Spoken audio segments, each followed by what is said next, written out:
Bonjour, je suis très heureuse de vous retrouver pour méditer ensemble quelques versets de la Bible. Je vous propose un premier verset que nous aimons bien et je suis sûre qu'il va vous plaire parce qu'il nous fait du bien. Romains 2,11 nous dit « Devant Dieu, il n'y a pas de favoritisme ». Ça fait du bien, hein? Ça fait du bien de voir qu'il n'y a pas de chouchou pour Dieu.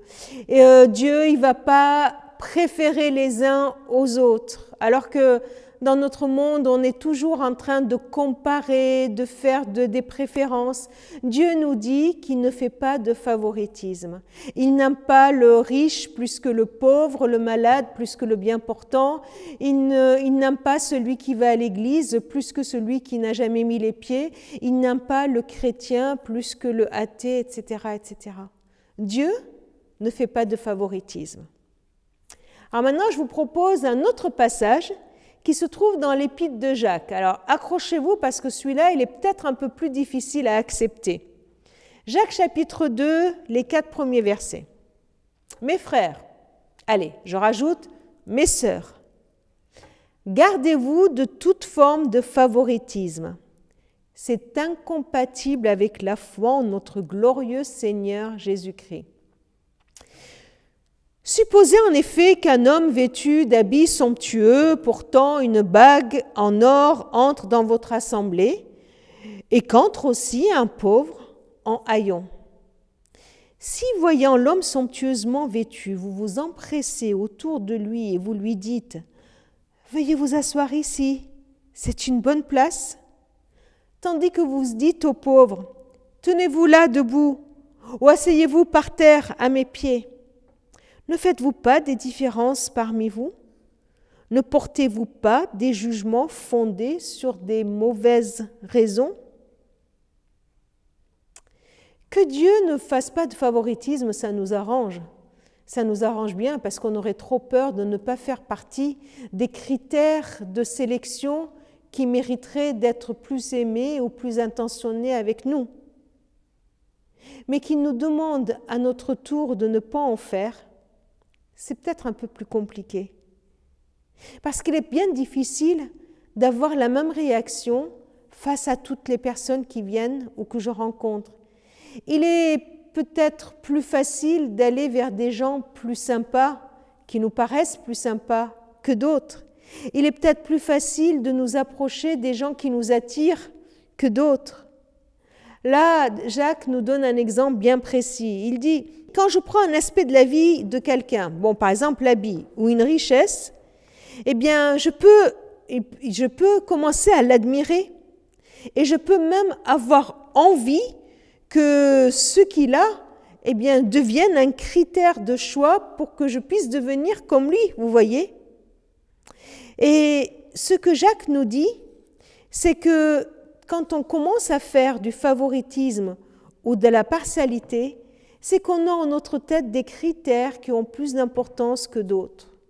Jacques dit, attention, richesse et pauvreté ne doivent pas être la base de la façon dont une personne doit se faire traiter.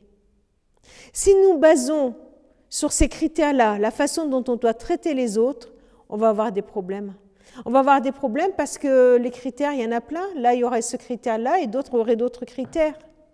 On ne peut pas faire le tri entre les personnes selon ce que j'aime ou ce que je n'aime pas chez eux, selon s'ils me paraissent respectables ou pas, s'ils sont sympas ou pas. Si on agit différemment selon les critères, même inconsciemment, Jacques va loin, il dit que nous péchons contre la loi de Dieu. Il va loin. Il dit que c'est un péché que de faire des différences comme cela, qu'on est en train d'enfreindre le plus grand commandement qui est d'aimer les uns les autres comme Dieu nous a aimés. Et c'est en cela qu'il va loin, parce qu'il dit que quand on commet un adultère, vous dites que vous péchez. Quand on commet un meurtre, eh bien c'est un péché. Eh bien quand on commet aussi du favoritisme, des différences entre les gens, c'est un péché aussi parce qu'il va à l'encontre de la loi de Dieu. Jacques 2,13, Dieu sera sans pitié quand il jugera celui qui n'aura pas eu pitié des autres. Mais celui qui fait preuve de pitié n'a plus rien à craindre du jugement. Waouh! Compliqué hein, comme verset. Alors comment réagir devant cette parole de Dieu? De se dire c'est un peu compliqué? Mais peut-être, ne serait-ce que de sortir du déni. Je parle vraiment pour moi. De sortir du déni pour prendre conscience des critères que j'ai et avec lesquels je peux exercer du favoritisme. Et une fois que j'ai pris conscience de ces critères-là, pouvoir tout simplement venir les confesser devant Dieu et lui demander de nous en débarrasser, de nous délivrer, pour que l'amour qu'il a pour les autres soit aussi dans nos cœurs. Seigneur, je te remets ma vie et je te remets toutes les personnes qui regardent cette vidéo. Toi, tu sais quels sont nos critères peut-être cachés, inconscients, et comment on veut avancer, comment on veut te ressembler, c'est notre désir. Alors viens nous montrer quels sont ces critères pour qu'on puisse les confesser et pour que tu puisses nous en délivrer. Merci Seigneur, parce que ton seul critère, c'est de nous avoir créés, de nous aimer comme nous sommes. Amen. Je vous souhaite une bonne journée et je vous dis à demain.